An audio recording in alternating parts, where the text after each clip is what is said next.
Good morning, good afternoon, and good evening. Welcome to the HLPF event on the path to sustainability, incorporating digital transformation with broader inclusiveness and greater innovation post-COVID-19. I'm Abraham Joseph, your moderator of this event. Ambassador National Cooperation and Development Fund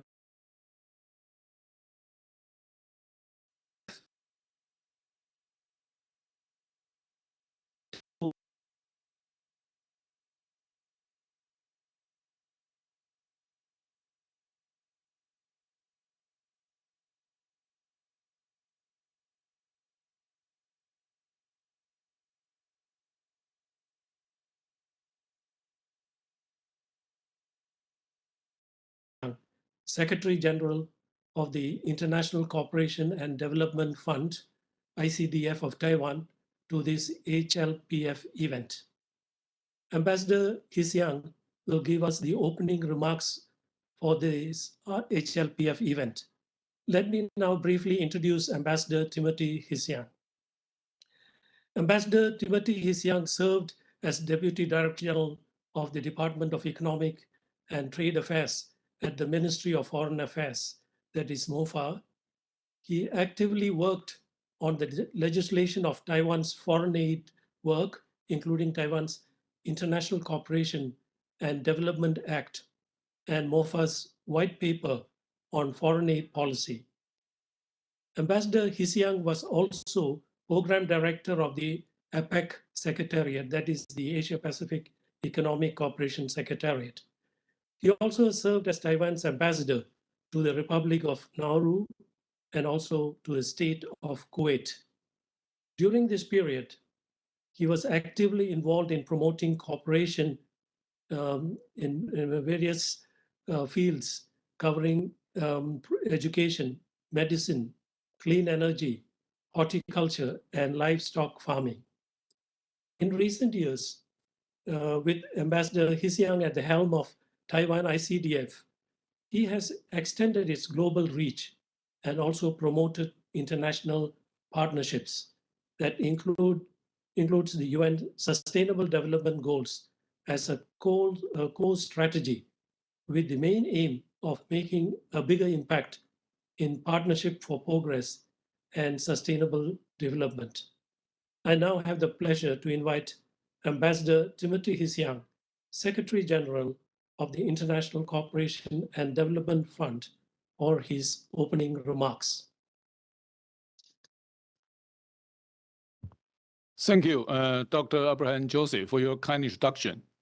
Ambassador James Lee, dear panelists, friends and colleagues, ladies and gentlemen, good morning, good afternoon, and good evening, wherever you are. I'm delighted to welcome you all to 2022 High-Level Political Forum Site event webinar on the pace to sustainability, incorporating digital transformation with broader inclusiveness and greater innovation post-COVID-19, co-hosted by both Taiwan ICDF and the Taipei Economic and Cultural Office in New York. This year, we entered the third year of the COVID-19 pandemic, which has dramatically set back progress on sustainable development. As the world is recovering and opening up again, we cannot merely build back what we have lost, but we must seize the opportunity to come together to build it back better. The 2030 agenda is still there, and we shouldn't be satisfied with where we are. We all need to accelerate our pace to meet those 17 goals. As the world was neck-deep in the pandemic, it witnessed how digital technologies help to confront the threat and keep people connected. At the same time, it witnessed vicious cyber attacks, social media misuse, and an increasingly unequal digital gap. Technology and information helped the world better manage the pandemic, but also broadcast unnecessary panic through fake news. They boost economic recovery through fintech and e-commerce, but also bring with them digital fraud. For developing countries especially, rapid development in technology and digitalization with low digital access and literacy results in an increasing digital gap. Technology and information bring us more possibility for a better future, but also more unpredictable risks. In the last year, Taiwan has been ranked as the 8th most competitive digital economy in the world.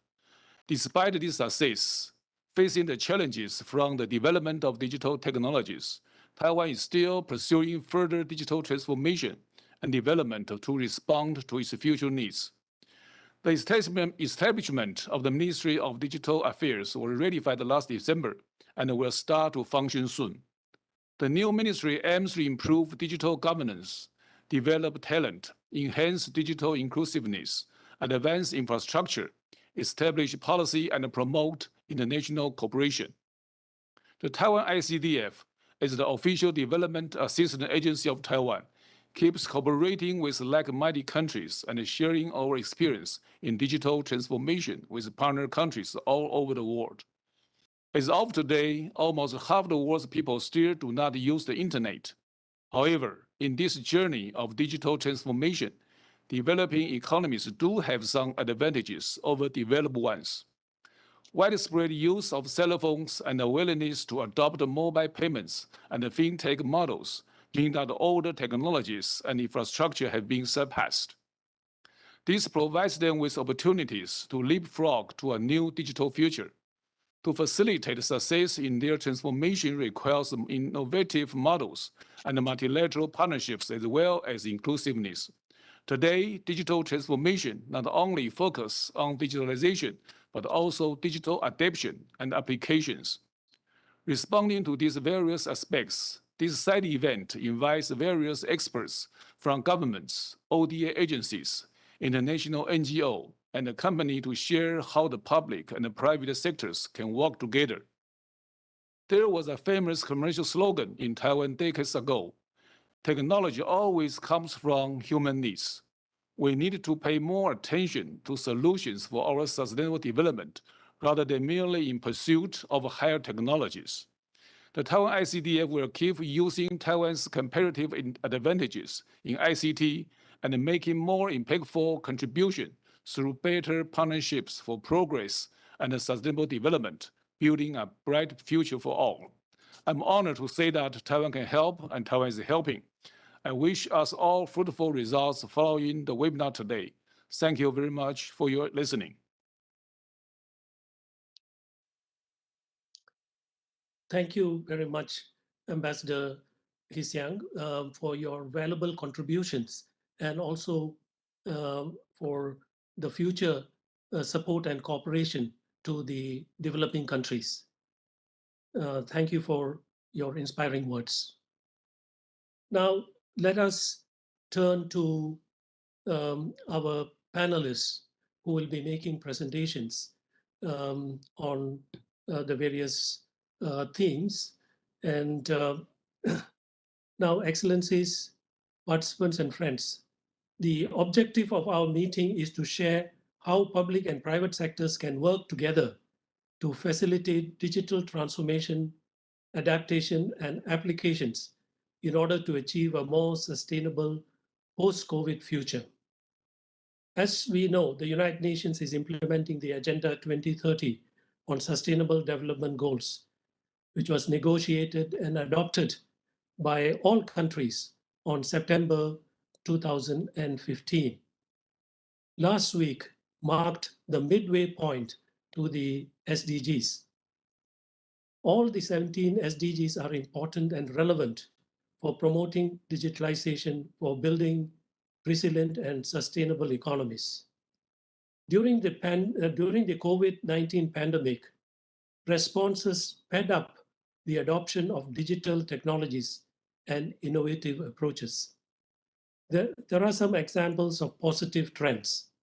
There has been a surge in the number of internet users due to the pandemic, increasing by 782 million people to reach 4.9 billion people in 2021, up from 4.1 billion in 2019. This, of course, there are countries, especially the low-income countries, that there is need for more penetration of ICT technologies.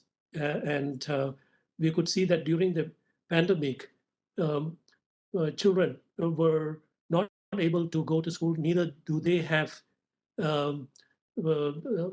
laptops or even electricity in some of the countries. So there's a lot of work to be done in the coming years, especially in the countries, what I term as countries in special needs. That is the LDCs, least developed countries, landlocked developing countries, and small island developing states. For our meeting today, particularly highly relevant are the SDG 4, SDG 5, SDG 14, SDG 15, and SDG 17. Now, let us listen to the presentation of the 6 experts. They will speak on how digital transformation can help developing countries build up sustainability. And also just a reminder, panelists will have 8 minutes for their presentation. Followed by the presentations, there will be 15 minutes for interactive dialogue and for Q&A. Participants who are online wishing to ask questions are welcome to send your questions through the chat box. Now for the first presentation, I would like to invite Mr.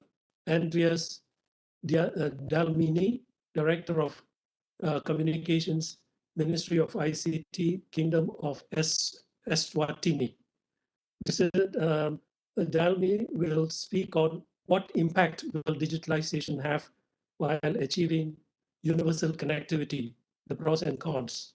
Now, I would like to give a brief introduction of Mr. Andreas Dalmini. Mr. Andreas Dalmini is the Director of Communications, Ministry of ICT, Kingdom of Eswatini, formerly known as Swaziland. Currently, as Director of Communications, Mr. Andreas Sifisco Dalmini is leading in efforts to transform the ICT industry in the country to suit the era we are living in. He has over 25 years in the broadcasting and ICT technology sector, and 5 years teaching science, maths, physics at high school. He has been in senior management for over 10 years.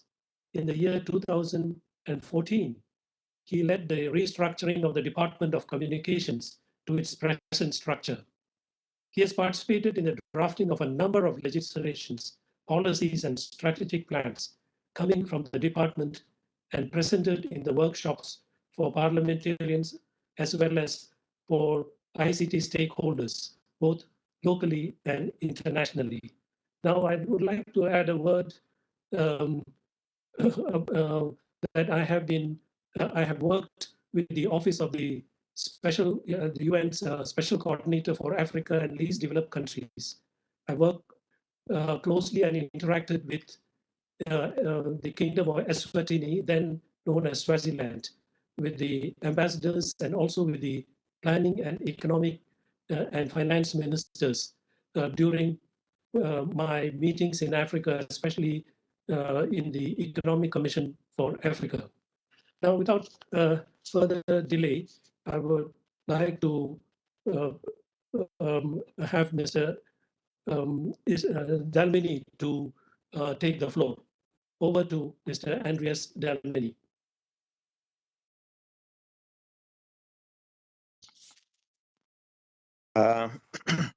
Thank you, moderator, Dr. Joseph Abraham. Good morning, good afternoon, and good evening to our excellencies and ladies and gentlemen.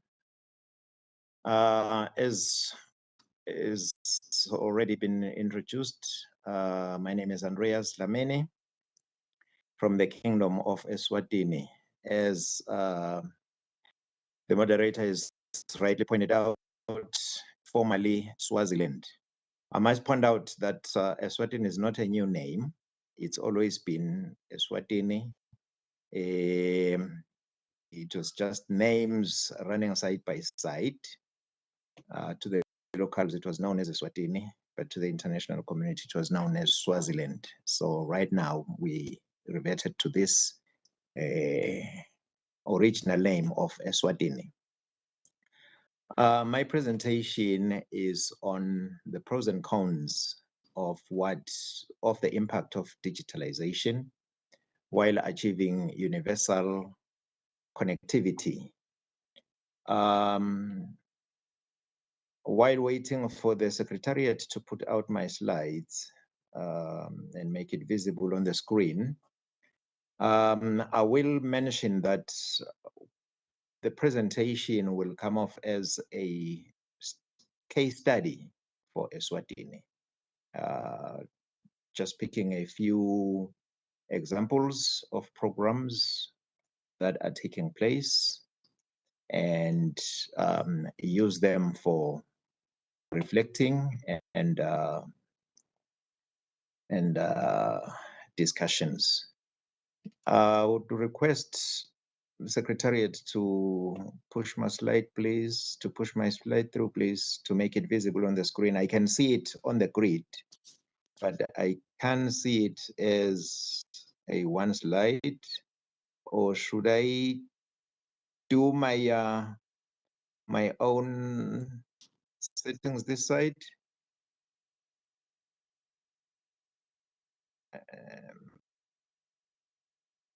Domini, maybe you can just make the grid screen big, and then you will be able to see it.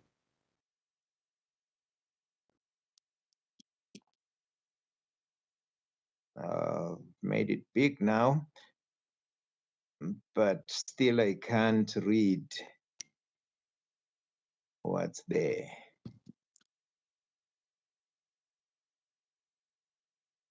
It's still showing as a grid with everyone's picture in there.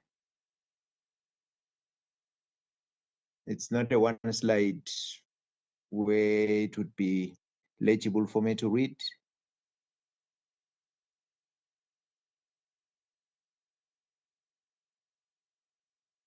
It just shows everybody on the screen, and the screen with the slide is very, very small, and I can't read it from there.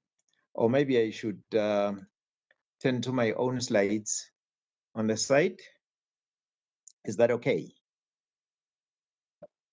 Yes, that sounds good. Okay, thank you. All right. The first area that I wanted us to look at is the area of digitalization and education.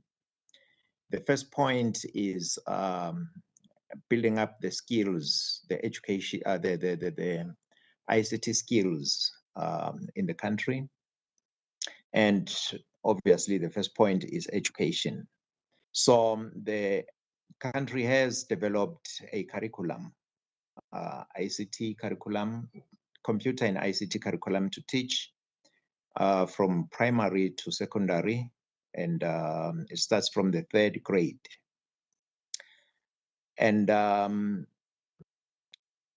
yes, of course, as a developing country, we've had problems with finding enough teachers that are qualified to teach ICT and computer education at schools.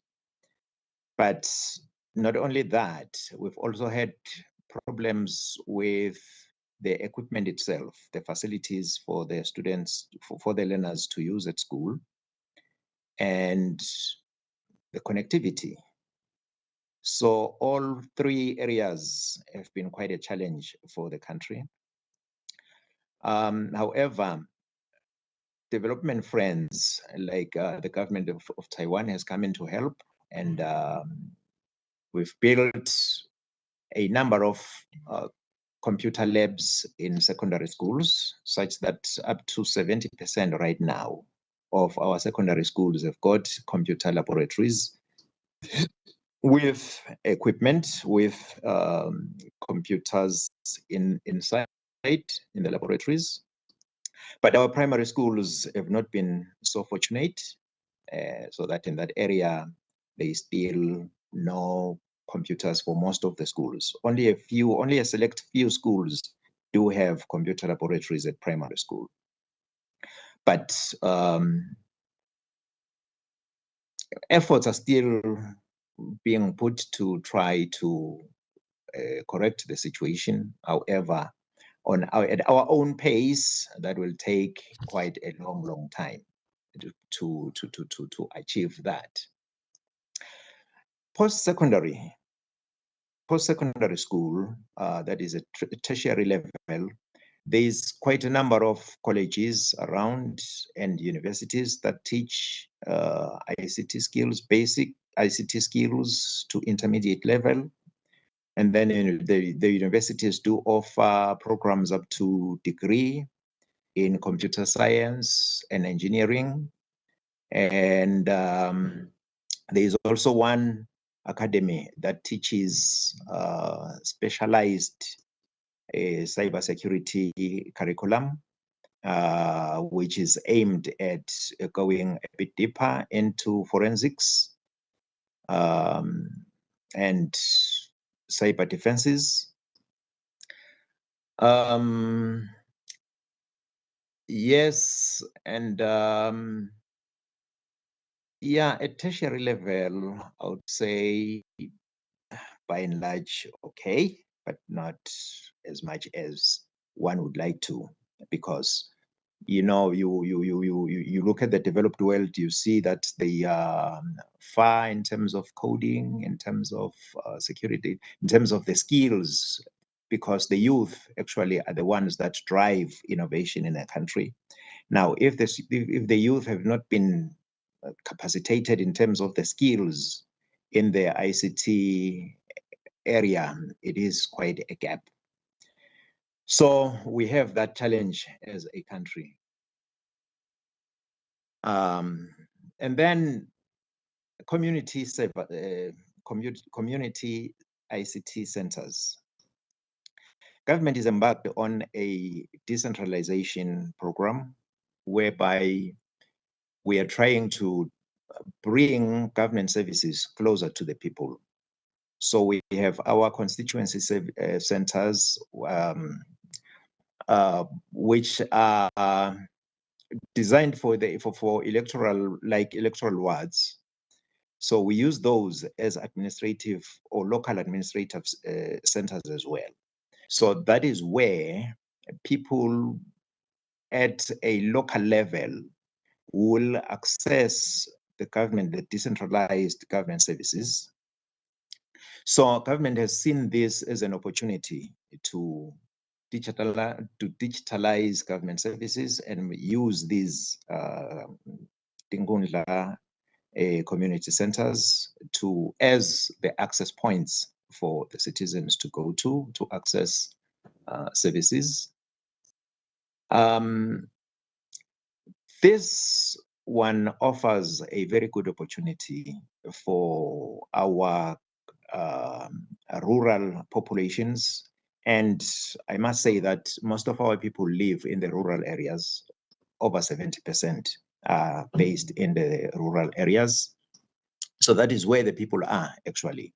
Now, these are to bring the services closer to the people so that people that don't have their own private connections or connectivity at home, people that don't have their own gadgets, people that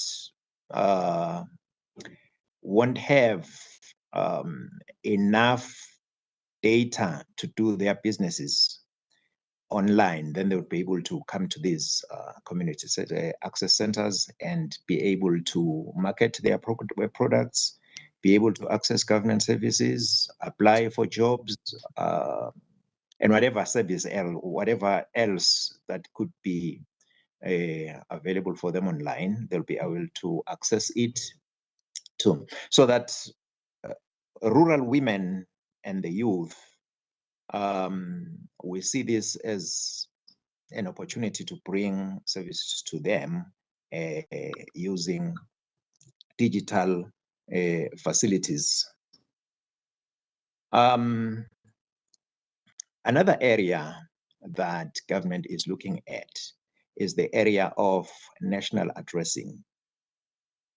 We are a country that has never had formal addressing, that is physical addressing for our communities. Now, the UPU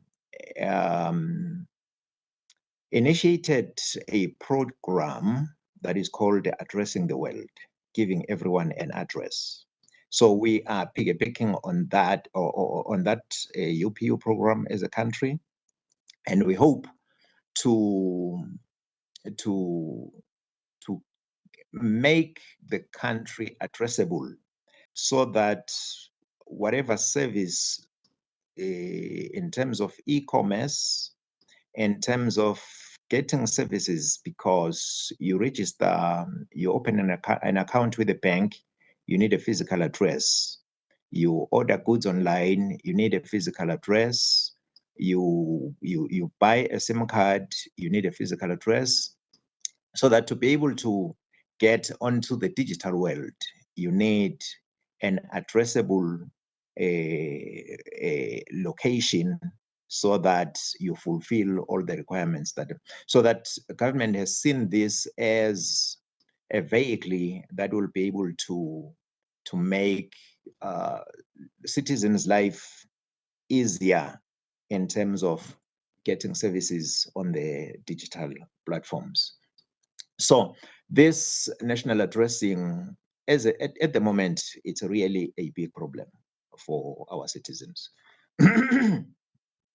So government has already done the feasibility study through assistance of the UPU.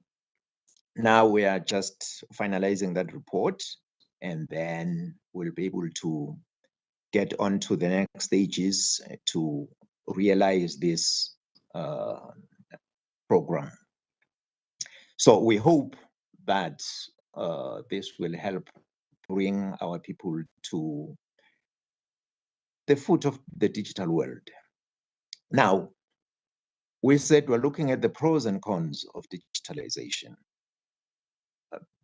Universal connectivity is what we're trying to achieve, as every government is the goal to improve the living standards of its people. However, we all know that the connectivity also brings with it its own risks. A criminal that would normally have to travel distances to come to your place and probably breach or face securities, dogs, guards, whatever you have, in order to break into your safe and steal your money. In the digital world, those layers of security are no longer there.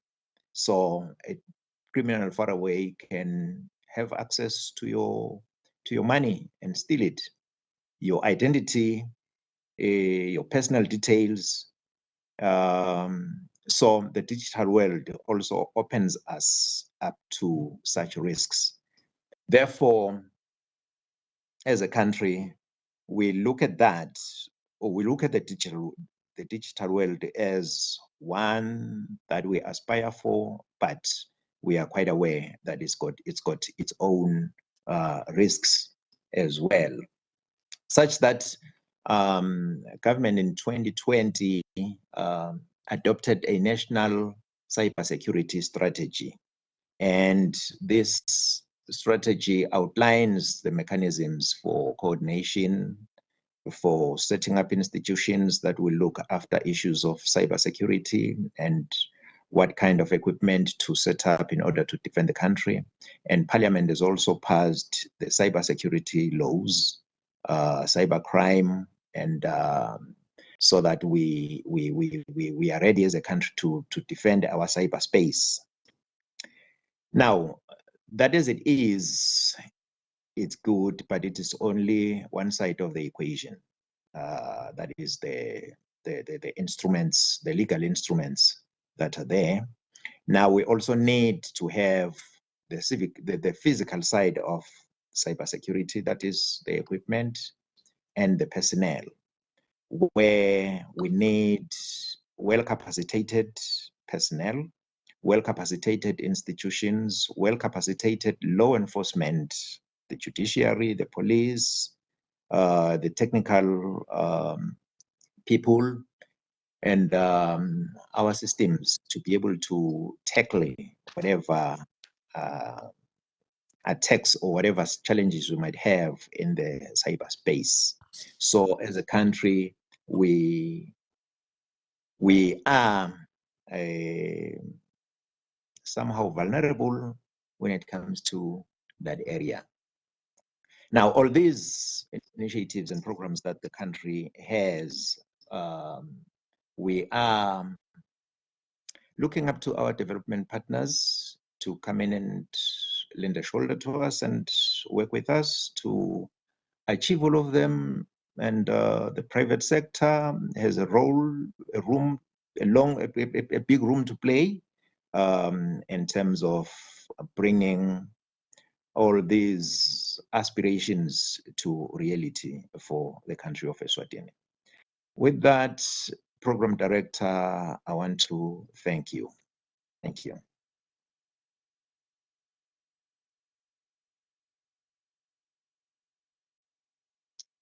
Thank you very much, Mr. Andreas Dalmini.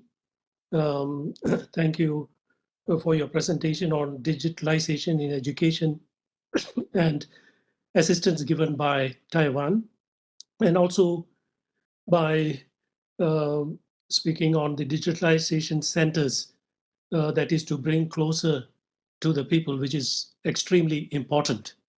And also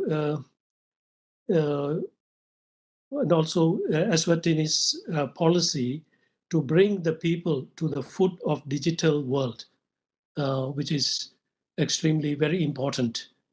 So that, as you know, the UN's slogan is leaving no one behind. So it's a very important task and work you are involved in with the government. Thank you for your presentation. Now we will have our second presenter, Mrs. Yurta Chiverton, System Coordinator, Department of Information Technology, Ministry of Health, ICT, Entertainment, Entrepreneurship, and Talent Development of St. and Nevis. Let me give a brief information about Ms. Chiverton. Ms. Yurta Chiverton is a certified project management professional with over 25 plus years of experience in the information technology field.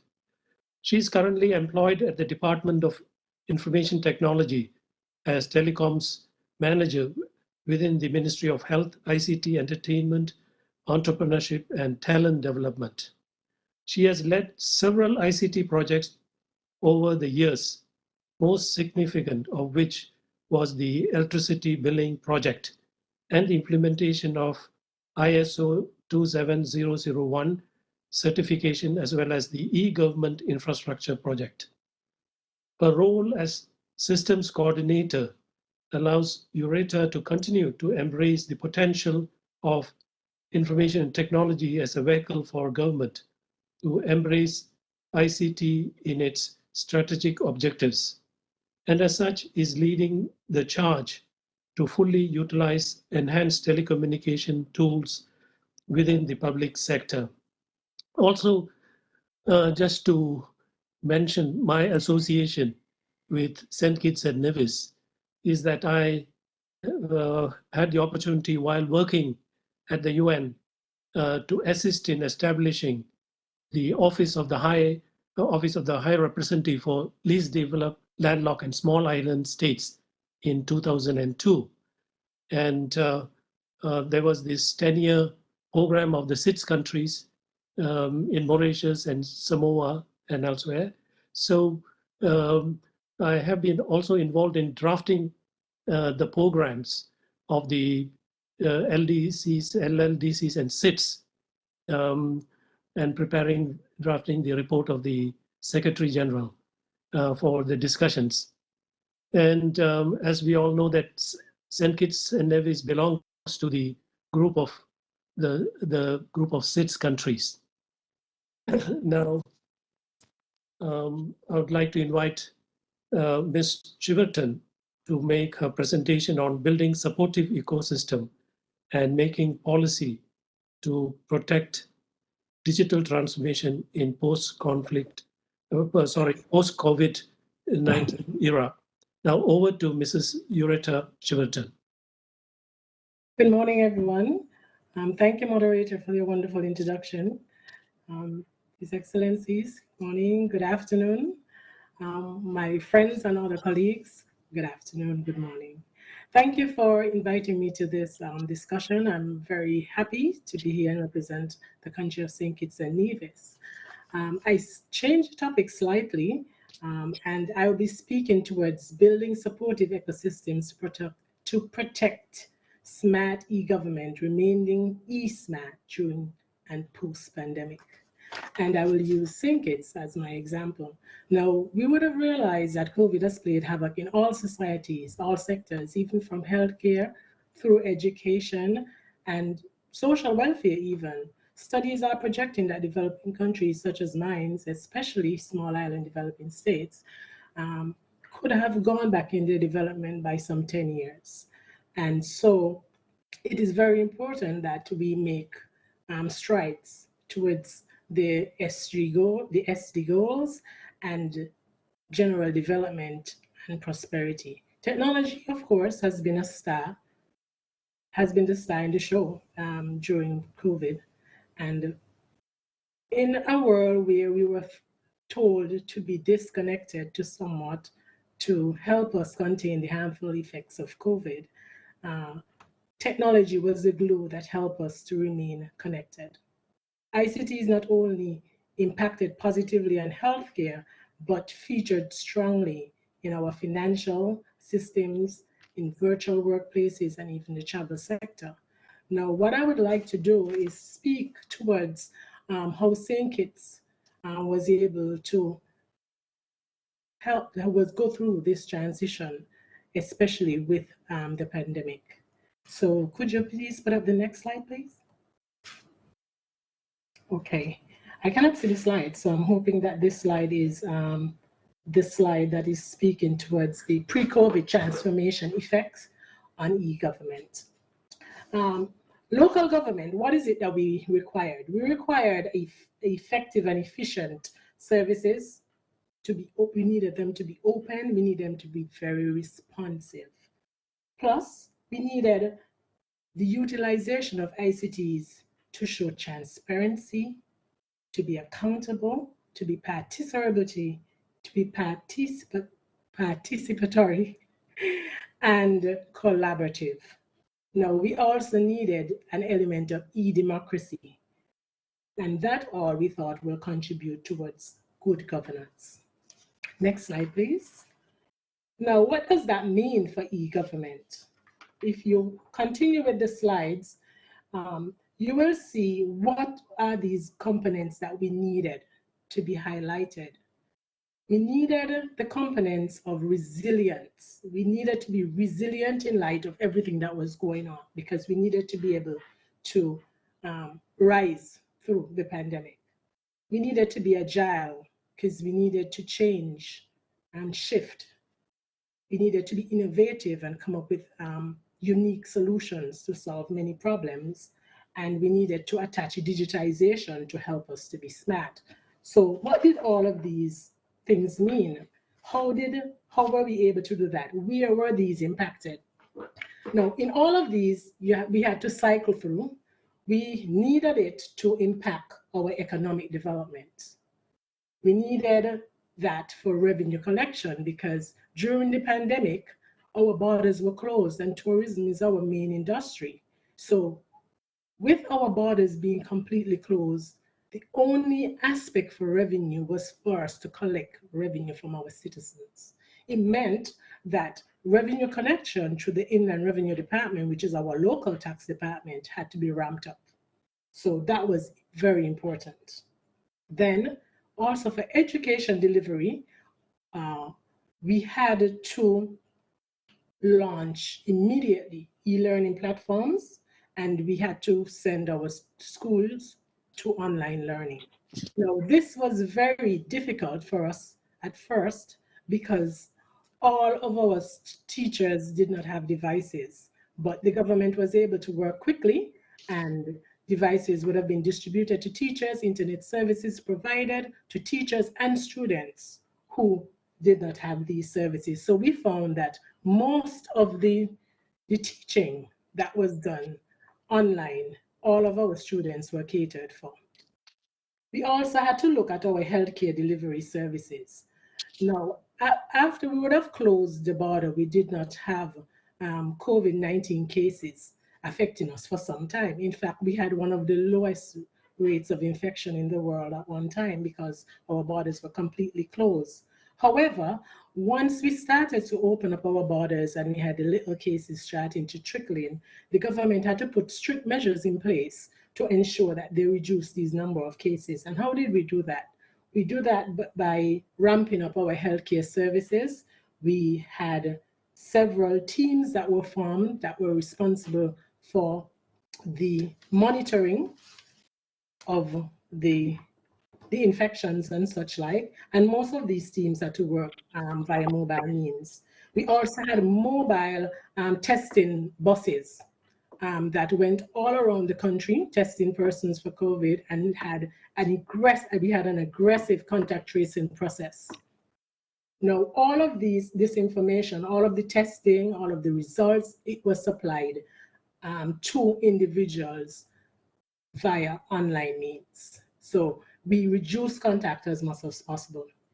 Now, for citizen engagement, it was quite unique for St. Kitts because during that time, we had an election. We had a federal election. And person would have, how could you have a federal election during COVID?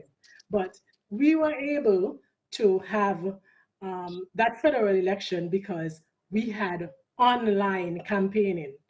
The political parties had to campaign online using social media platforms, whether it was YouTube, it was using the local radio station, the local television stations, and so on.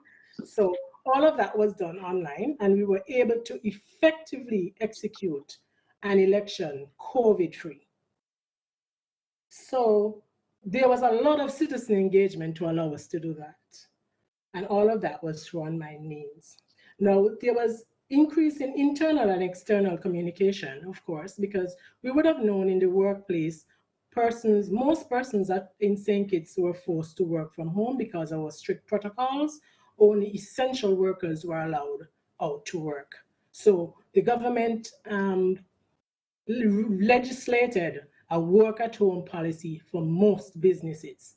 Essential services would have included like the Defense Force, the police, the healthcare systems, and supermarkets and certain restaurants, but restaurants could only deliver food via mobile means. There was no in restaurant sitting.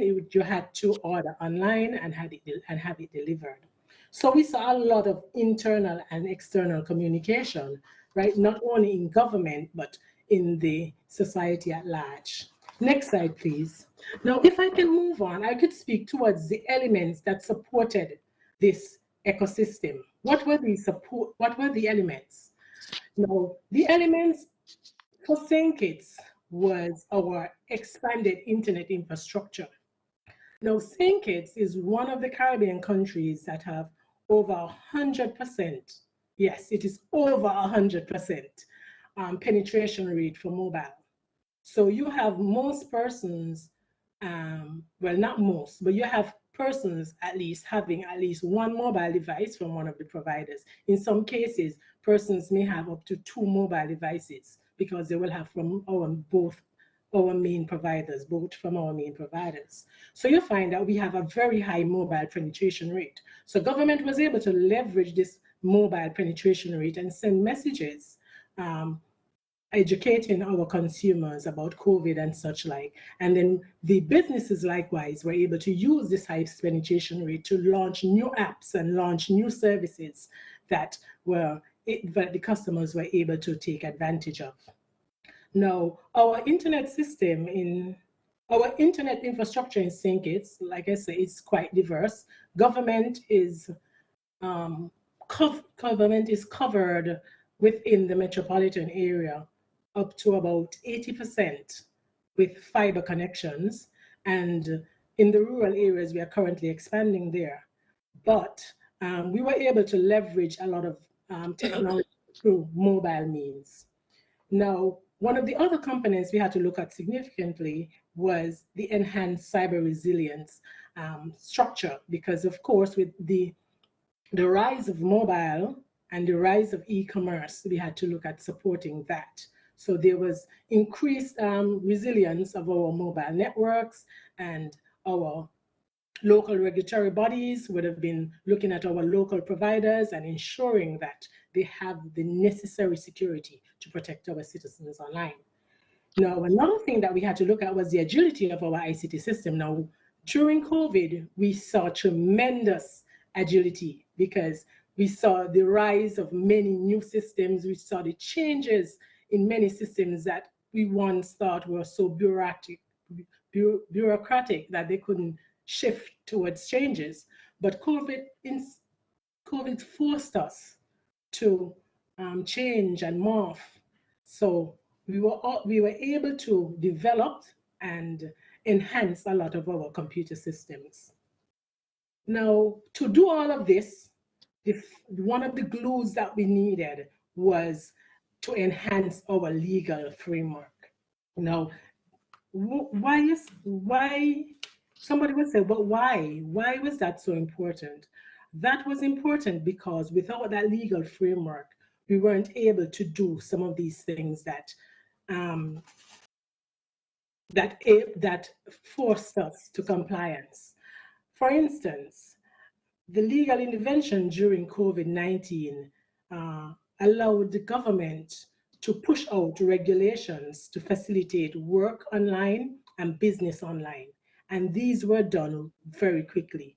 The Department of Legal Affairs was forced to increase their management and the deployment of ICTs. And as such, we had the hearing of court cases online, we had the management of court cases online, and we had the acceleration of digital filing to the courts, because the only way anything could be filed to the court was digital. And all cases, it doesn't matter if the cases were magistrate court, Supreme Court, they were all done via online methods. There was no physical contact during the time. So these are our four main supportive companies. Next slide, please. Now, if I can go quickly, I will go very fast and summarize.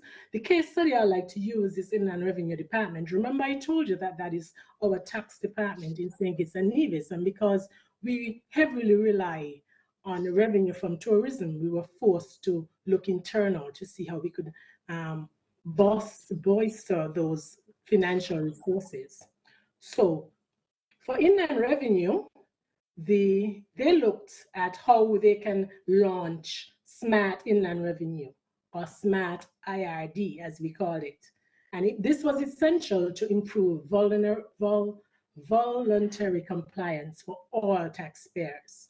So we extended the reach to all taxpayers beyond geographic boundaries. So whether you are in St. Kitts or out, we were saying we needed to collect these taxes. We needed to collect your taxes for property tax. We needed to collect any tax that you had due for businesses, for land, and so on.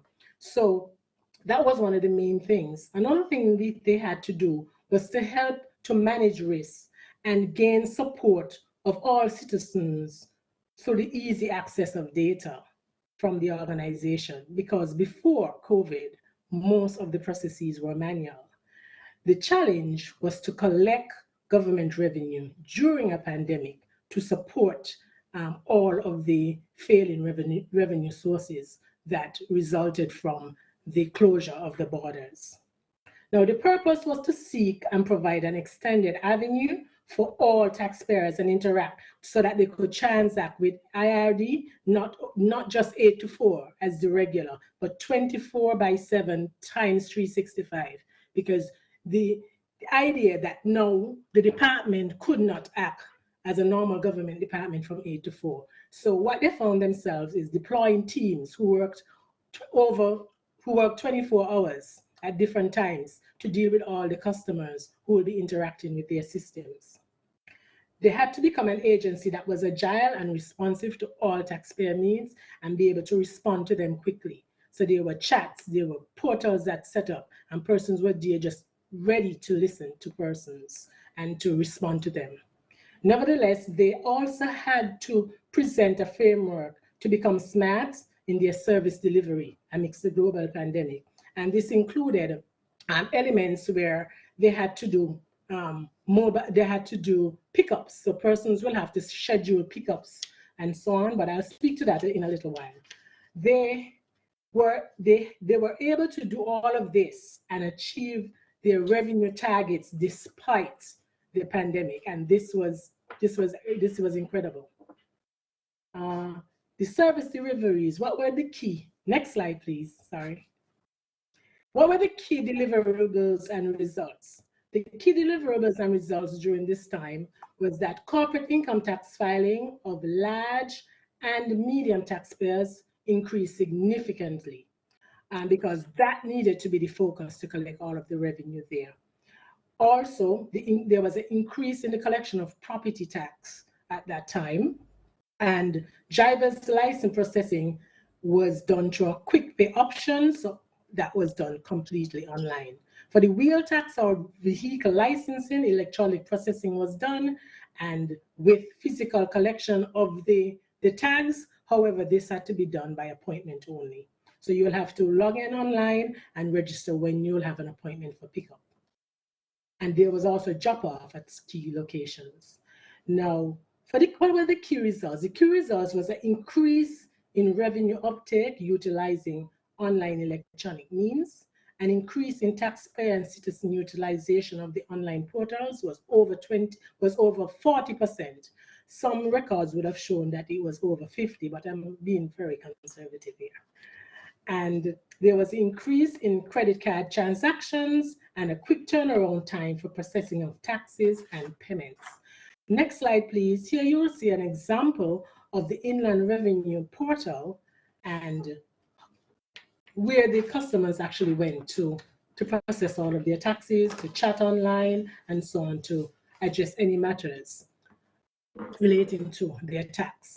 So, in spite of the pandemic and the effects that we all know that we suffered, the government in St. Kitts and Nevis was able to be very agile and be successful in some respects in managing the pandemic.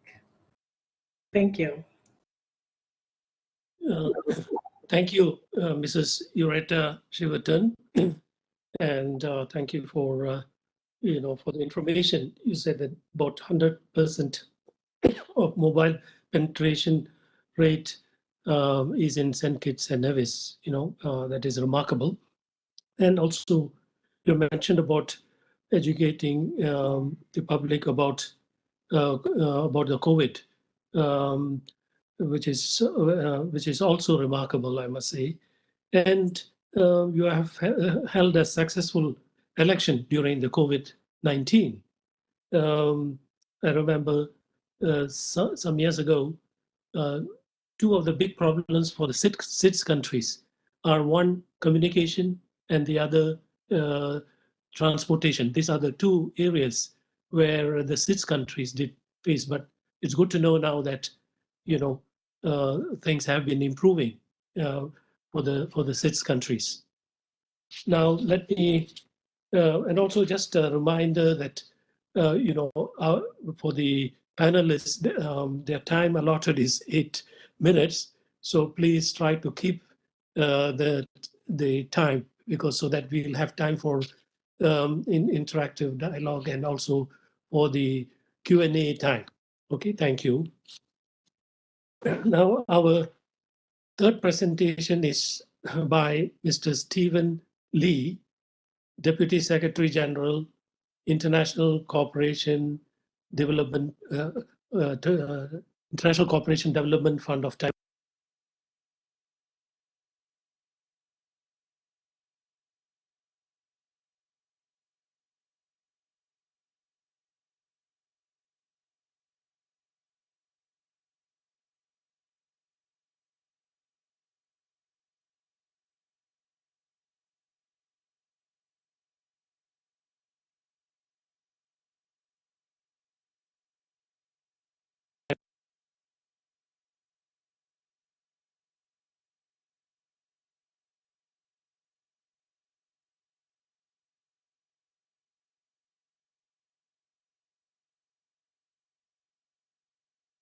Can you hear me?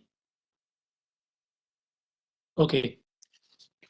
Mr. Stephen Lee is the Deputy Secretary General of the International Cooperation and Development Fund of Taiwan. He has extensive experience in providing partner countries with human resource capacity building and nurturing talents and professionals. His areas of expertise, including international cooperation and development programs, global humanitarian assistance, international voluntary service, and non-governmental organization issues. Now, over to Mr. Stephen Lee.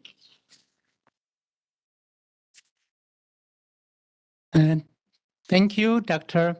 Abraham Jobs, for your kind introduction. Good morning, good afternoon, and good evening, everyone.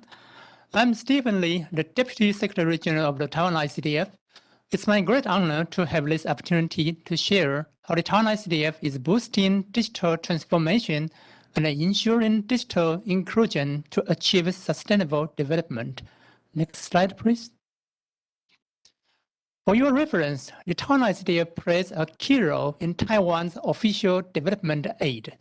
We are dedicated to boosting socio-economic development, enhancing human resources, and promoting economic relations with partner countries through human capital development, financial services, and technology transfer.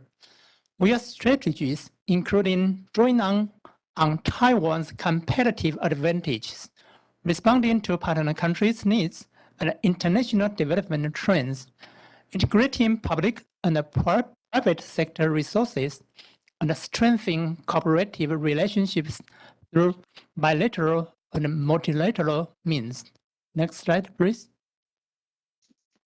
Our projects focus on 6 key areas, including food security for agriculture, maternal health and NCD in public health, learning, vocational training, and capacity building in education, good governance for ICT, climate resilience for environment, and economic development and a global partnership for SME development. Next slide, please. Our headquarters is located in Taipei, and currently we have 80 ongoing projects in 63 countries, with 21 technical missions and around 250 professionals stationed in the field. Since 2015, we have aligned the Taiwan ICDF's organizational strategy with the SDGs to create stronger sustainable impacts together with our partners. Next slide, please. In the past 2 years, the world has been facing unprecedented new challenges. To deal with those challenges, the UN Secretary General said, digital technology is central to almost every aspect of the response to the pandemic, from vaccine research to online learning models, e-commerce, and tools. After 2 years of effort, the world's digital gap is still huge. Nearly 2.9 billion people around the world, especially women and girls, lack digital access. In listed developed countries, LDCs, only 27% of people are able to use the internet. The developing countries are still struggling to support upskilling or transition of workers into digital sectors. Next slide, please. To facilitate digital transformation, OECD published the Going Digital Integrated Policy Framework, which includes 7 aspects for digital integration. First, governments need to increase digital access to broadband, including to underserved groups. Second, the government should assist people to acquire the skills to use digital tools efficiently. Then we need to find opportunities for new models, markets, and applications and create new jobs with suitable structures and regulations that fit labor markets. Meanwhile, the digital transformation is supposed to benefit society and to ensure trust in digital security, privacy, data, and consumer protection for all users. Last, to survive the COVID-19 crisis, governments need to build more inclusive market for all. Next slide, please.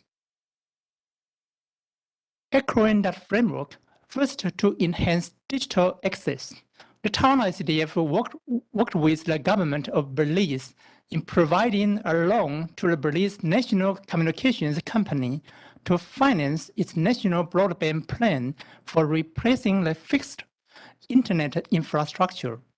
Now, more than 81% of Belizean households have fixed broadband. More than 30,000 homes or businesses have high-speed internet, and more than 190 schools and 60 educational institutions have benefited. Second, to enhance digital use, in Eswatini, the Taiwan ICDF launched a capacity-building project for microfinance ecosystem focusing on grassroots women. It has been training those women in digital financial literacy and helping them to use the first e-payment app in Eswatini called ePayNet. More than 8,000 users are using the app and have made more than 25,000 transactions value at more than $1 million to 600,000. Those records will be considered as financial credit for grassroots women and assist them in banking activities. Next slide, please. Regarding innovation, in addition to new tech, we also developed new mechanisms to use tech. In our regional project for the prevention and control of Fusarium TR4, the Taiwan ICDF is using the integration of multi-temporal satellite images with DataCube for monitoring and preventing banana disease. We conducted field surveys and used GPS to set up satellite monitoring points. So now we can quickly identify the infected areas through the different colors in the photos. Regarding job, boosting the economic recovery following the pandemic is a key element to creating a healthy structure for the labor market. In Paraguay, MSMEs account for more than 90% of business and 60% of employment. Our project to strengthen capacity to support development of MSMEs in Paraguay aims to enhance the resilience of industries. For the fashion industry, for example, we built 3D display modules for remote marketing, and we believe those modules will lead to rising online sales and more job opportunities. Next slide, please. For building trust in digital development, the Taiwan ICDF cooperated with USAID in training on e-government and cybersecurity. The workshop focused on enhancing public trust toward e-governance and suggested that governments should increase transparency for better cooperation in cybersecurity between public and private sectors. Its participants include policy makers in charge of the development of telecommunications, e-governance, and cybersecurity from Pacific Island countries. For society, the Taiwan ICDF incorporated technological solutions to its COVID-19 response. We collaborated with Swiss INGO, United States Homeless, TDH, to implement a healthy project in India. We developed an app with different modules to assist healthcare workers in capacity building, logistic management, case management, and vaccination management at 120 primary healthcare facilities in the past 2 years. It helped healthcare workers to deliver quality services to response to COVID-19. Next slide, please. Regarding market openness, from last year, the Taiwan ICDF started calling for innovative solutions from Taiwanese business and provided $200,000 to each pioneer company that won the competition to carry out the project. iWeb Tech proposed a digital logistic distribution project in Belize, which is to help reach wholesalers and retailers with information management system. The project is not only to assist wholesalers, but also to open markets for entrepreneurs in rural areas, which could boost the rural economies and reduce poverty, becoming a new win-win strategy for all stakeholders. Next slide, please. In conclusion, at the Taiwan ICDF, we will be more strategic, collaborative, and also innovative to build a digital ecosystem with our partners and like-minded countries. Building that ecosystem requires efforts with public, private, and people partnerships. In the public sector, governments should make new laws and regulations to facilitate the digital transformation and enhance cybersecurity and safety. Meanwhile, governments are responsible for reducing digital gaps between men and women, urban and rural areas, and rich and poor. For the private sector, enterprises are able to develop new technologies and services with digital tools. They can facilitate transformation and shift markets and consumer behaviors. Following the transformation, there will be new jobs derived from the digital revolution. Last but not least, people's digital literacy and capabilities are the key drivers of digital transformation. It's supposed to be a people-centric transformation for a sustainable future, and we will leave no one behind, especially those vulnerable groups. More you care, better we achieve. Next slide, please. I hope my presentation will give you a good overview, and I'm looking forward to our discussion later. Thank you. Thank you, Mr. Stephen Lee, for the excellent presentation. And you have spoken on the comprehensive digital transformation for all, and also for enhancing access and use, and also assistance to Belize, Eswatini, and other countries. And also you have also mentioned about facilitating innovation and creating jobs, which is very crucial. And you touched also on cybersecurity cooperation with the USAID. Thank you very much for your presentation. And now our next presenter will be Mrs. Vera Zakhim, Senior Advisor, Democracy, Rights and Governance Center of USAID. Let me give a brief introduction to Ms. Zakhim before she makes the presentation. Ms. Vera Zakhim is an accomplished executive with a proven track record in generating impact-driven solutions to address technology's impact on society, responsible innovation, corporate social responsibility, and growth.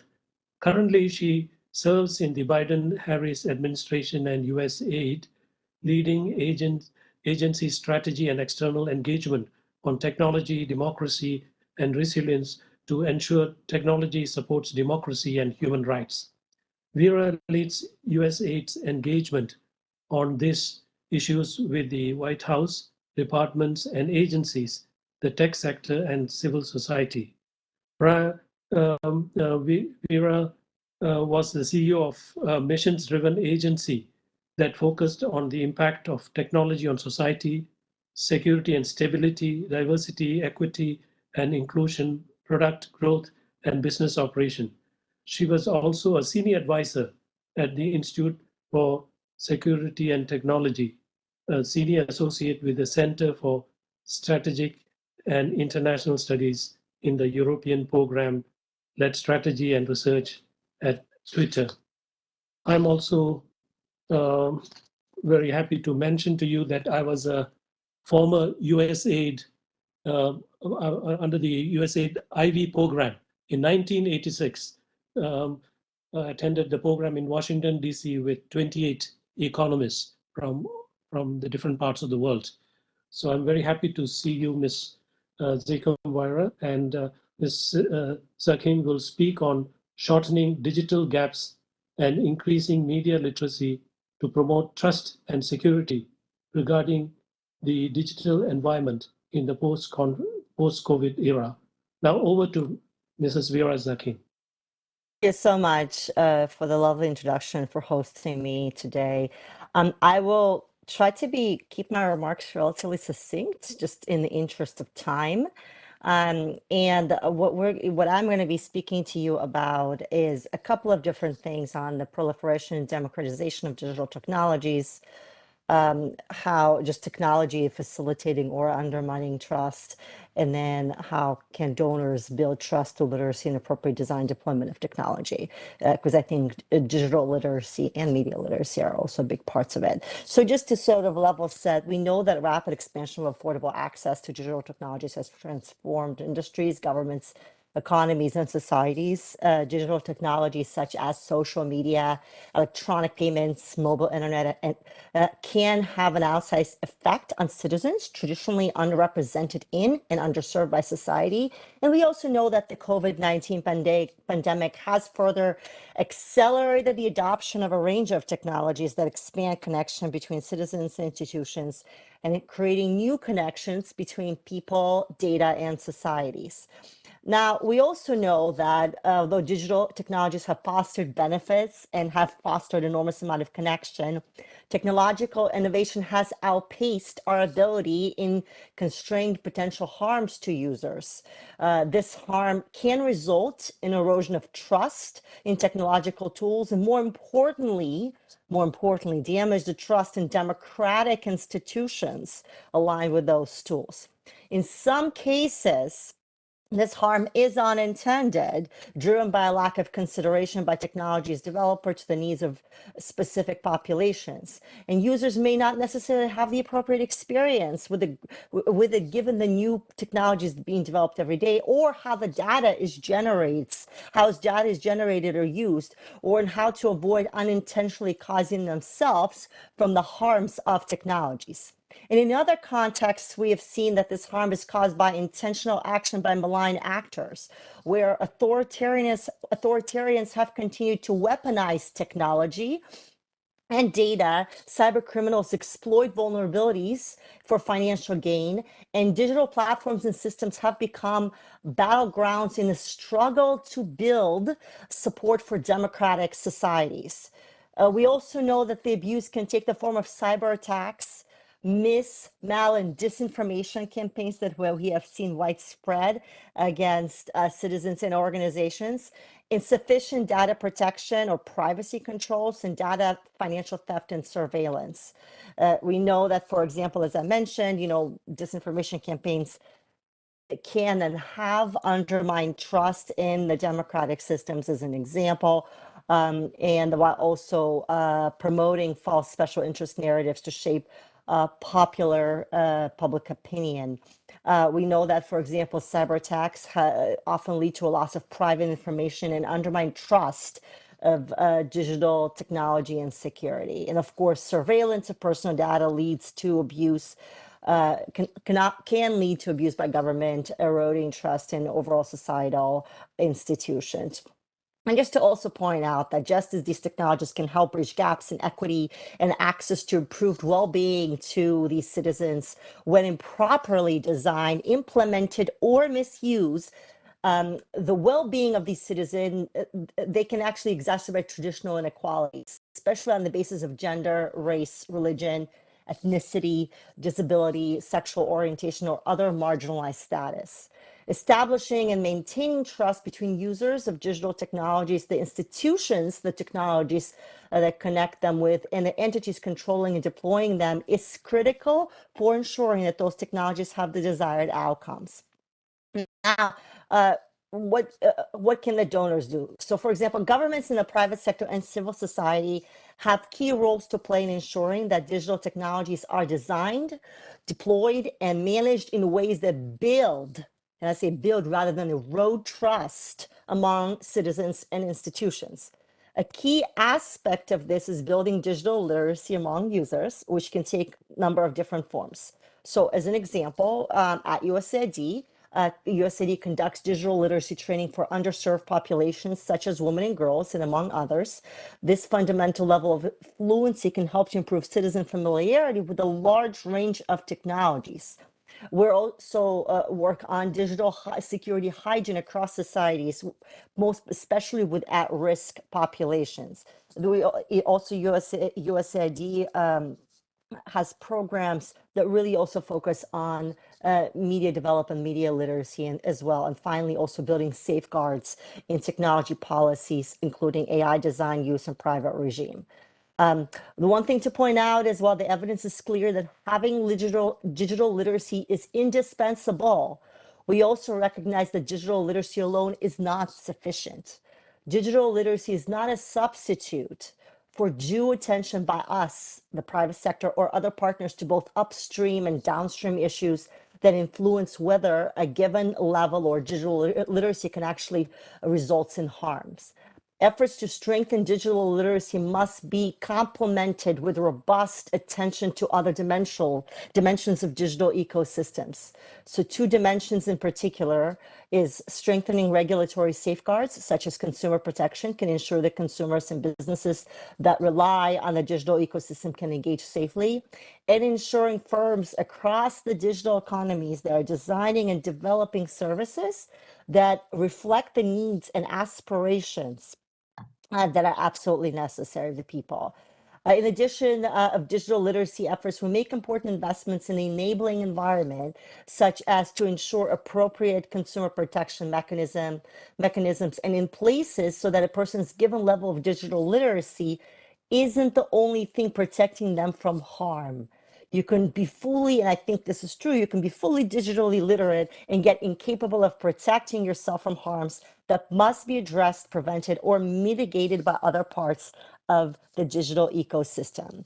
So then a focus of digital literacy of end users can be nicely complemented by constructive engagements with firms that actually design services in the digital economy. By working with the private sector and also advocacy groups to improve availability of content in local languages, improve the quality of user interfaces, and employ sound data security practices, among other things. The development community can promote a digital economy that actually merits trust on the part of the end users. These supply side type efforts are also useful because they place less of the onus on the end user, but protecting themselves despite lacking the means to do so. And so finally, I will say that when combined with broader policy cooperation with governments and designers of digital technologies to improve their inclusivity, resilience, and safety, these programs can build healthy and secure digital ecosystems. So with that, I will turn this back to you. Thanks. Thank you very much, Mrs. Vera Zakim. Thank you for the discussion on the data protection and also about misinformation and disinformation. We'll have to take guard of misinformation and disinformation, and also what donors can do, and the importance of digital literacy for protecting from harm. I think these are some very useful tips you have given in your presentation, and thank you very much once more. Now we have our next speaker. We have three more speakers, and we have 6 minutes left. And I'm wondering whether we can have 3 minutes each for each speakers. It's very unfortunate that we have a limited time. And so let me quickly go to the next speaker. Mr. Charles Killock will speak on protecting marine ecosystem by revolutionizing ocean monitoring and analysis, and by building a more effective architecture for digital cooperation. And as you know, Charles Digour is the Director of Analysis and Capacity Building, Global Fishing Watch. And I'm sure you have the details about Charles Kilgour, and due to the shortage of time, I will ask you to go over his profile. Thank you very much, and also over to Charles Gilmore. Yes, thank you very much for the host and your excellencies. Yeah, I'm very happy to keep this very brief. It's a slight shift of focus with this specific talk, and I'll try and go through it quite quickly, but it's really thinking about how we use data and how data is available, and the ease of use for it for the application of protecting, in this case, the oceans, but it could be other environmental protections. So yeah, next slide is you can just sort of go through. So initially, we just background really here to the oceans, where we all know here how important they are. They are often, they're over the horizon. They are hard to monitor. The data access and data available for ocean monitoring is difficult to acquire, and takes quite a lot of capacity to use. So very large areas we're talking about. So if you keep going through the slides here, so yeah, so a lot of human impact as well, and not a lot of information on that. If you keep going through the slides, we'll sort of just move right through to kind of what we do. Yeah, keep going. Yeah, so what we're really looking for here is this digital revolution for the ocean. So our purpose, Global Fishing Watch, as an international not-for-profit organization, we're dedicated to advancing ocean governance through increased transparency of human activity at sea. We provide support to nations on the monitoring of fisheries, and we show publicly available data of fisheries that are actively globally, globally on our public map.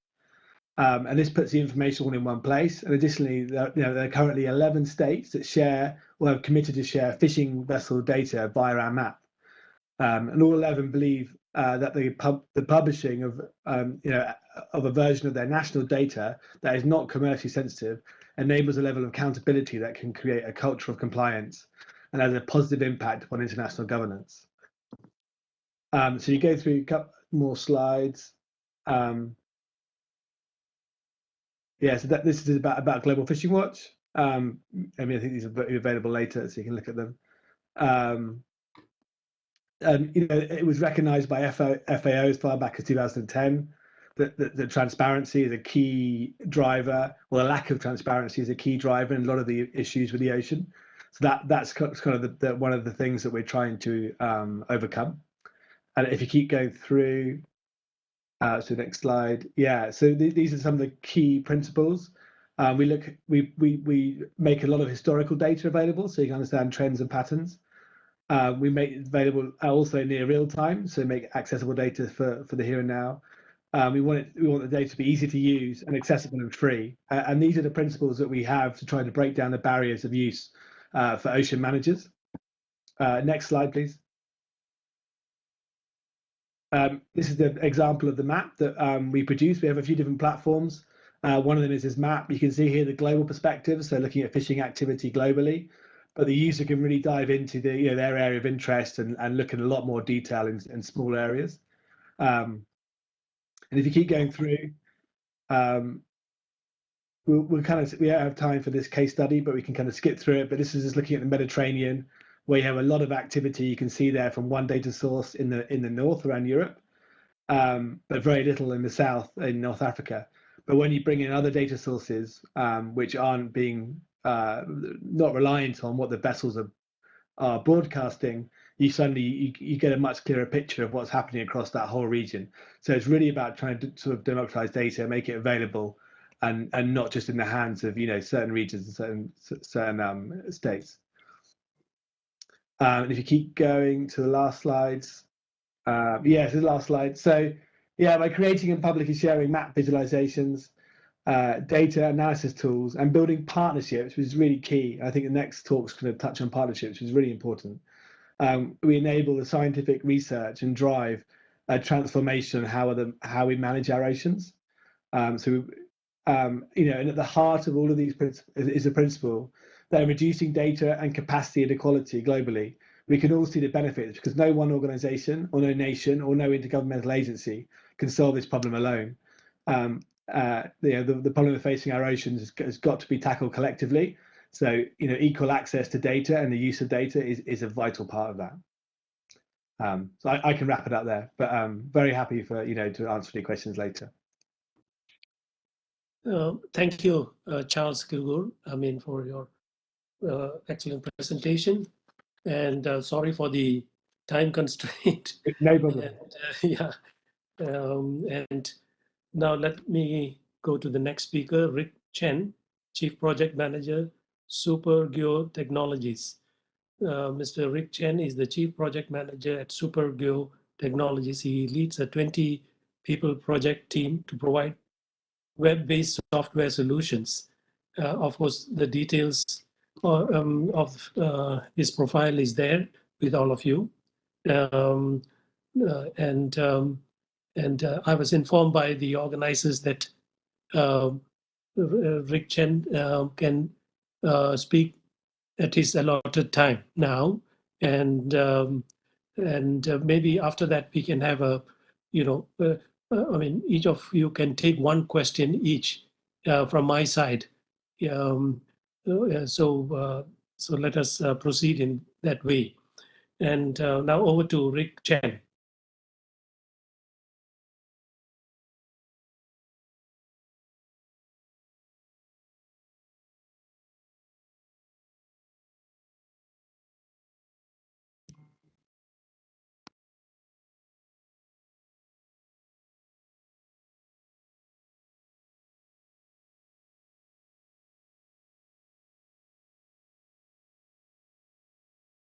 Oh, sorry, I've been mute.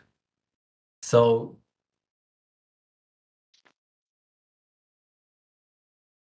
my topic is to build partnership with information technology to activate digital transformation. And before we dive into the topic, please let me briefly introduce our company. SuperGeo is a software provider. We focus on geospatial solutions. In other words, we help our users to make better decisions while considering the aspect of locations. And today I will share 3 cases of how partnership could activate digital transformation. The first case is about Biodiversity Database. And I would like to start with a story. 2 years ago, the Taiwan Wild Bird Federation has issued a joint statement to propose to stop building solar panels in a wetland, which is also an ecological hotspot. The trade-off between SDGs could be hard decisions to make, and the authority requires information for such kind of dilemma, and this is where biodiversity databases are useful. For instance, according to survey record, we will know where and when an endangered species was observed, and we will gain insight by overlaying the geospatial data. We can zoom out a bit to see the big picture, or zoom in to check on individual records. And we can also find the original data and download it freely. Besides wetland, the government also has other databases for their management purpose, and SuperGeo is grateful that 3 of them are maintained by us. However, we noticed that these databases are like silos. It is hard to find data across 2 or more databases. And it took us quite some effort to build the linkage between. And this is why we need Tibia. TBI stands for Taiwan Biodiversity Information Alliance. It is founded by 6 government agencies which owns Biodiversity Database. And to improve the accessibility, here are some of the approaches they've done. First of all, by signing the MOU, they committed to the shared value of their data. And at the strategy level, they set the goals for the actions in the following years. And then they published the guideline to activate accessibility of their data while considering protection of endangered species. And recently, they are building a portal to let users find data across different databases. And since SuperGeo is one of the maintainer of 3 of the databases, we will help TBI to accomplish their vision. My second case is about partnership that saves lives, and it is about AED. An AED is a medical device that helps patients from sudden cardiac arrest. It increases the survival rate dramatically. The problem is that even though there are 10,000 AEDs installed in Taiwan, only 20 were used every month, while 1,600 were needed. In other words, for the patients who needed an AED, they could not get one, even though one might just be nearby. And to tackle with this challenge, Dr. Chen came up with the idea to notify those who can help. And this is how we teamed up with Dr. Chen to build the solution.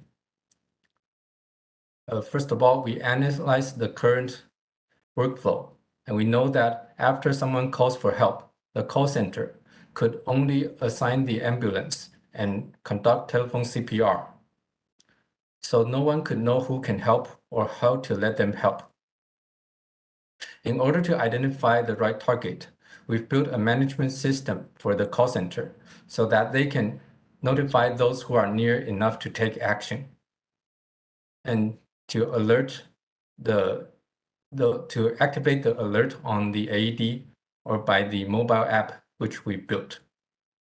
And after the notification, our hero can bring an AED to the patient according to our navigation instruction.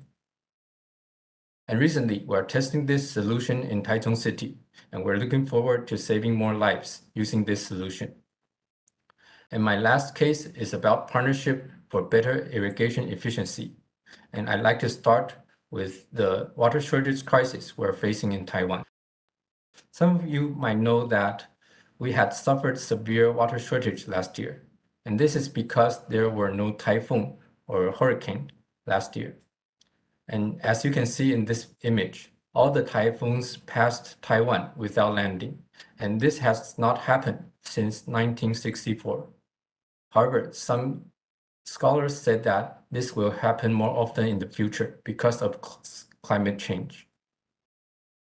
And during the water shortage last year, we had to stop irrigating a great number of crops.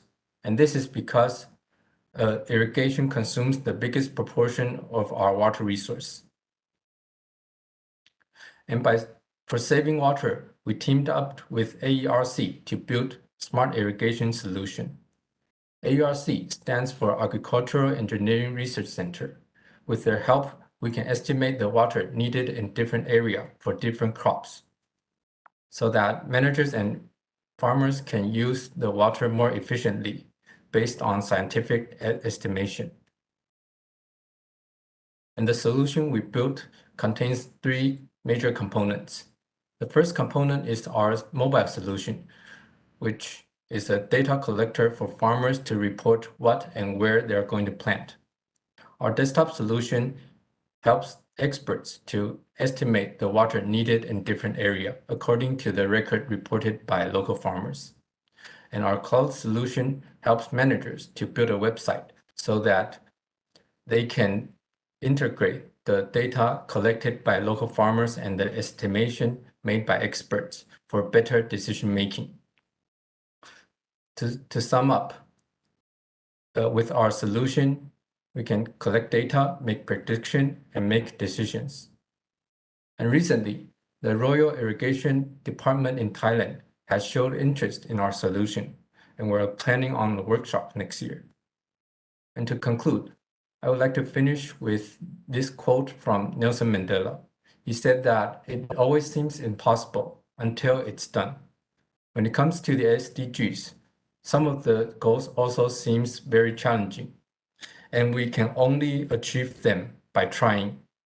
And as you can see in these cases, SuperGeo is also trying to achieve the SDGs. And by building partnership, we can come up with new solutions and activate digital transformation. And hopefully, this might bring us a little closer to our goals. And that brings us to the end of my presentation. Thank you. Thank you, Mr. Rick Chen, Chief Project Manager, SuperGeo Technologies. Now, we will move into interactive dialogue and Q&A. And I would like first to ask question to Mr. Charles Kilgour, because we gave him only a very short time, so he could speak a little bit more by answering two of my brief questions. My first question is 30 into 30, protecting at least 30% of the ocean by 2030 is an important campaign. Can you share with us the progress made so far and GFW's vision for accelerating achievements towards this common goal? This is the first. The second is in terms of the application of technology for increasing transparency of human activities at sea. GFW is at frontier. We learned that GFW just signed MOU with Palau government during the UNOC this year. Would you please share more details about how GFW used technology and digital data to help Palau in monitoring oceans? Besides the benefits for Palau, what about the GFW itself? Does it also help to better prepare an organization in post-COVID-19 era? I know, one will take a couple of days to answer these questions, but if you can answer in brief, we'll appreciate it very much. Yeah, absolutely. Thank you very much, Doctor. The 30 by 30, which is the principle of protecting 30% of the world's oceans by 2030, is it's a very important goal, and is vitally needed to help protect the oceans. However, not all protected areas are equal, and some are not backed up by monitoring and enforcement, so what we call paper parks. And others do not lead really to the intended impacts because they weren't necessarily in the right place or protecting the right things. So the considerations around equity and the stewardship by coastal communities is also really important for the successful application of these policies. And in order to help achieve these goals, Global Fishery Watch, with the support of the Bertarelli Foundation, has developed a platform called the Marine Manager Portal that brings data, research, and policies together to understand and visualize how we are protecting the oceans and the threats they are facing. So governments and civil society in over 7 locations around the world are using the Marine Manager Portal to help plan protected areas, monitor them, and with that, the enforcement aspect, and understand the impacts of these protected areas have on the communities, the fisheries, and the environment. And through these partnerships, we're helping the governments to deliver the most impactful version of 3030. And that's the key element there, is to try and find the most impact from the policy, whilst causing the least sort of impact to communities and the most benefit to communities. And for your the second part of the question, for Palau, Palau are the stewards of an incredible corner of our oceans, and they're looking at innovative ways to help protect the biodiversity and the pristine reefs of the islands. Our partnership in Palau is just getting started, and it is aimed at helping Palau to implement their national marine sanctuary. And we are looking at the impacts of the sanctuary by exploring the connectivity of the sanctuary with the fishing activity inside their waters and on the adjacent high seas, and providing training and support to use our platform and the open data that is available to Palau for the monitoring and enforcement of the sanctuary, but by the authorities there. Yeah, and the Global Fishing Watch, it's interesting as an organization. I mean, we see that the type of project that we have with Palau is vital for achieving our vision of a healthy, productive, resilient ocean. And we're working with leaders like Palau through public-private partnerships like this, that we hope to see these approaches to monitoring and protecting the ocean become the sort of the norm and not the exception.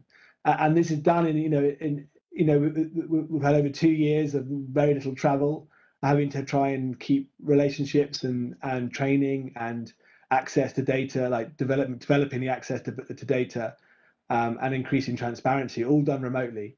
So Our Oceans was held in Palau this year, so the ability to go to Palau for a lot of countries and get together and talk about these issues was very important. But we still need to, in this post-COVID situation, we still have less travel, which is maybe the norm now to some degree, which is not a bad thing. So being able to have this sort of relationship without remotely and still try to get the impacts we're looking for is really key, and that's really important. So hopefully we'll see success in this and other these more remote-based relationships we've been developing. Thank you. Thank you very much, Mr. Charlie Kilgour. And now I have questions, similar questions to Mr. Andreas Sivsko-Dalmi and Mrs. Ureta Shiverton. The question to them is, what is the priority of digital transformation in your country, especially in the context of post-COVID era? Improving infrastructure, increasing digital literacy, or others? And connected with that, what is the most important area or industry for your country when it comes to implementing the digital transformation, and why? And also connected with that, how do you balance digital development and cybersecurity in your country? Would you prefer to be more open to digitalization and innovative applications, or to implement a more conservative strategy? Why?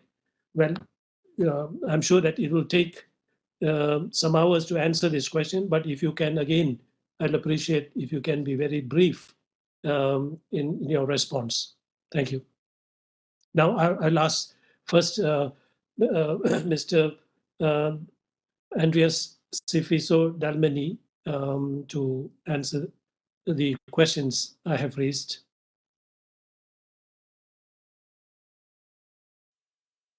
Thank you. Thank you so much, Dr. Abraham. Briefly, I would say the most pressing priority for us is infrastructure development. I would say so because capacity building is something that an individual can undertake to do on their own, whereas infrastructure development needs collective effort. It needs bigger investments. The second part of the question is what industry needs a lot of development. Let me combine that question together with the issues of cybersecurity balancing. I would say cybersecurity is one pressing issue that needs urgent attention in our country. And we need connectivity, free access, and free high-speed broadband as much as we need the security. So they go hand in hand. If you can please remind me of the other parts of the third part of the question, please. That is, how do you balance digital development and cybersecurity in your country? Would you prefer to be more open to digitalization and innovative applications, or to implement a more conservative strategy? Why? They go together. Development in innovation and they go together with the cybersecurity. They go hand in hand. They are two sides of the same coin. So we needed both, because really you can't climb a ladder and be up there and then just one strike can cut you and bring you down, all crashing down, horribly wrong. So we need both to develop at the same time. Thank you. Thank you. And now the same questions to Mrs. Ureta Shiverton.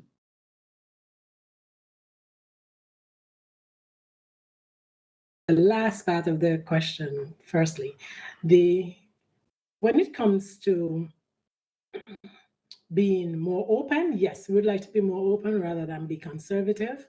Why? Because our economy, our people, they're ready for the online world.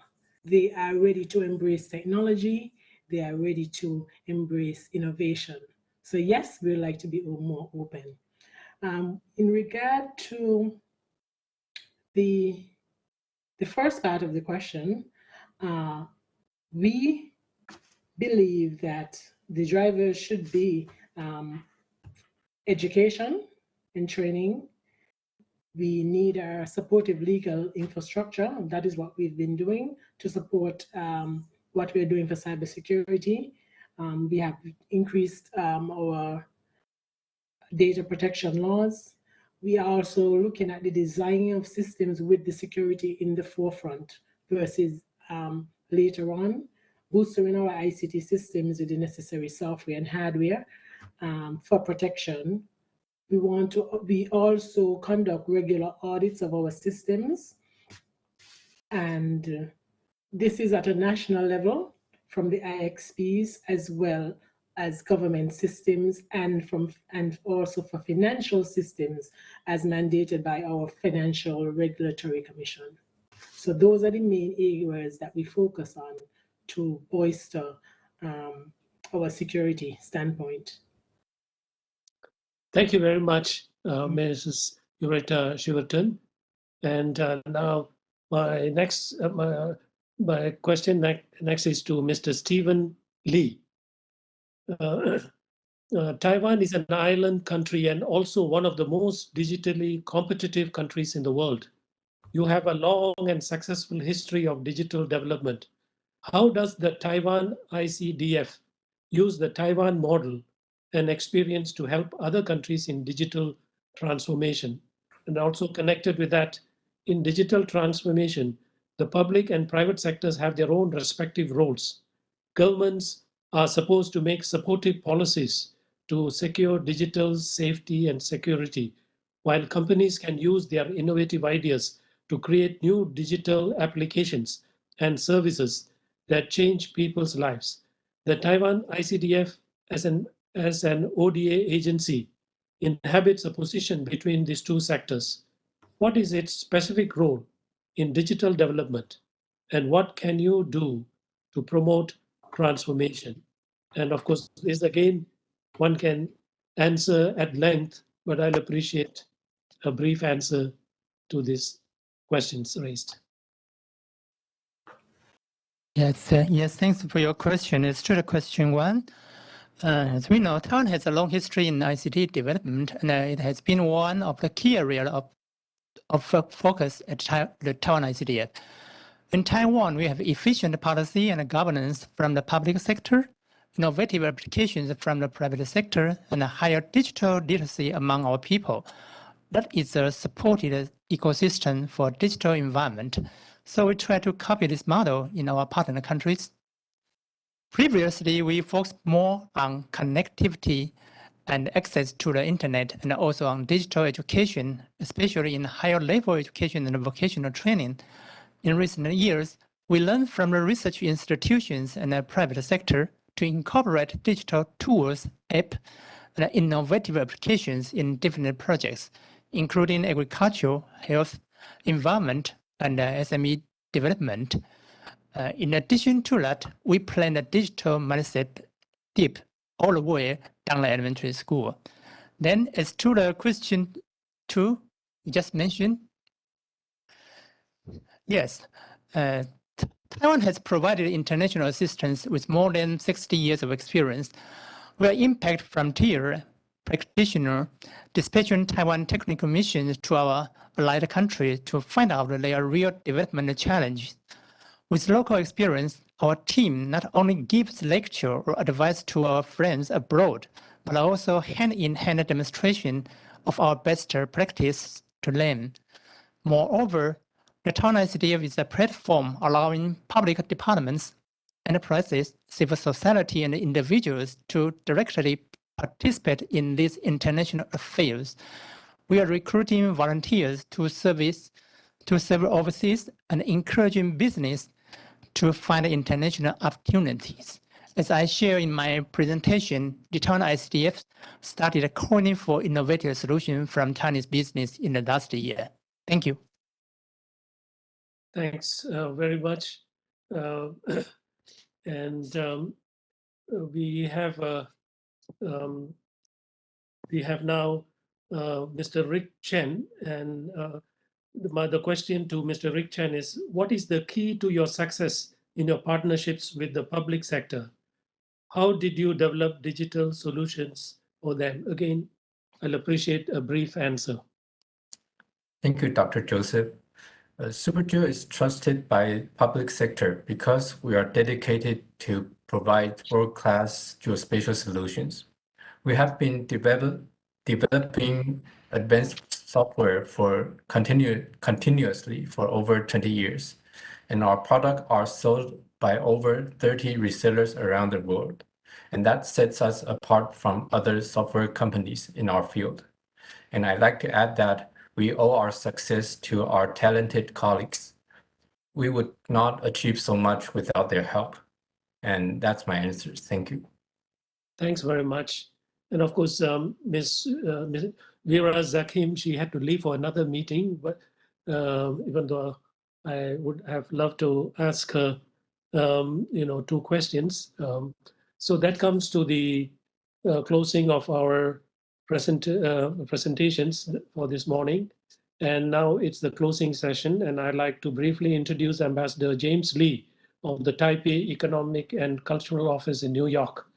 And Ambassador Lee is the Director General of the Taipei Economic and Cultural Office and head of the United Nations Affairs Task Force in New York. He's a seasoned career diplomat with more than 30 years of experience in the Foreign Service. Prior to this position, he served as Secretary General of the Ministry of Foreign Affairs and Deputy Representative of ROC Taiwan to the United States. He was also posted in the Netherlands and the Czech Republic. Now for the closing remarks, I invite Ambassador James Lee, Director General of Telco New York. I'd appreciate your closing remarks, Ambassador. Over to Ambassador Lee. Thank you, Dr. Joseph. Distinguished guests, ladies and gentlemen, good morning, good evening, and good afternoon. As the webinar comes to an end, I would like to thank you all for your effort in making it a success. I learned a lot from our speakers' presentation and truly enjoyed the productive discussion. And I have no doubt that our audience did as well. It has become increasingly clear that digital technology will play the key role in the realization of the SDGs. While digital technology has affected almost every aspect of the response to the pandemic, the idea presented in today's webinar has shown us a pathway to move toward sustainability in the post-COVID-19 future, in particular the PPP, public-private partnership. Through multiple partnerships among governments, ODA agencies, and private sectors, we can apply innovative solutions to ensure inclusive digital transformation in response to the need for a more sustainable global future. On the note, Taiwan is a trustworthy and constructive partner in facilitating digital cooperation. In the latest Global Competitiveness Report issued by the World Economic Forum, Taiwan was ranked as the 4th in the world in innovation capability and the 8th in digital competitiveness by the IMD. Taiwan is going to establish a digital development ministry soon. I mean to promote its Smart Nation plan and to facilitate and integrate digital transformation in order to fulfill national, societal, and industrial need. The example showcased by Taiwan ICDF today highlights Taiwan's commitment to playing a constructive role by supporting partners in their effort to achieve digital transformation. Taiwan is scheduled to present its second VNR, Voluntary National Review, this September.